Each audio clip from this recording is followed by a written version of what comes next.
The Legend of Bride's Rock. Once upon a time, a poor father and daughter lived on the forest-coveted slopes of a steep hill descending towards the Melet River. The only source of income for this family was the grinty grain of the villagers, who could not go to the mill of the age of the Melets. On this small grinding stone in their courtyard, although it was tiring, the father did it with pleasure for his children. Her father raised his daughter, his only possessions, well, and when she reached the age of marriage, they asked her to a young man from a distant village. They said congratulations and organized a wedding, and the man gave everything he had to his daughter as a dowry. The wedding party loaded the bride's belongings on horses. Before the bride was on her way, she was looking around secretly, wondering what more she could take with her. Standing on the edge of the courtyard, she coveted his father's only source of livelihood, the handmaid that had brought her to this day. Seeing the state of his daughter, her father with sad eyes asked his daughter quietly in a calm environment. She said, "My daughter, let us keep the millstone." The elders of the wedding procession grasped the situation, and one of them said, Uncle, give the stone to your daughter and don't keep us waiting. The girl's father is ashamed. "No, I need it. It is my livelihood. I have no other millstone. My wife knows these things well. I can't imagine how she wanted knowing this."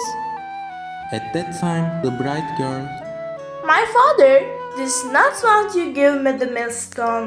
He doesn't give it. I will not go as a bride until my father gives me that stone. since people in the wedding didn't know the value of this stone, they labeled the man as selfish and jumped into the conversation. Come on, uncle. Don't be so stingy. She is your daughter. Give her that stone, wouldn't you want to give this to your daughter? Look, she will have a home and a family. Children, don't keep us waiting. We wouldn't expect this from you, uncle. And they shouldered and loaded the millstone without the man's consent. No matter how much the father insisted, he could not make anyone listen to him. The poor father realized that it was useless to resist the situation and bowed his neck. The old father pondered how his daughter could be so thoughtless, but he could not make sense of it, because her father had brought her up very well. The old man was hurt what had happened. The one and only child he had grown up had been stubborn from the source of his livelihood. At that time, the people with the drum and bugle in front, the new bride on a horse behind, the villagers, the animals loaded with goods, set off towards the beach.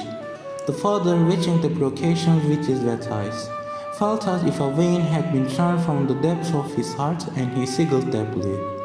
Maybe with his tongue, his mind, or his heart, he called out after the cavalcade with the drums and bugles.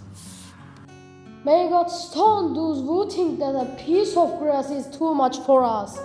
May you all be stones. The old man left the area without a backward glance. He vowed never to forgive his daughter for disappointing him. The old man set off for home.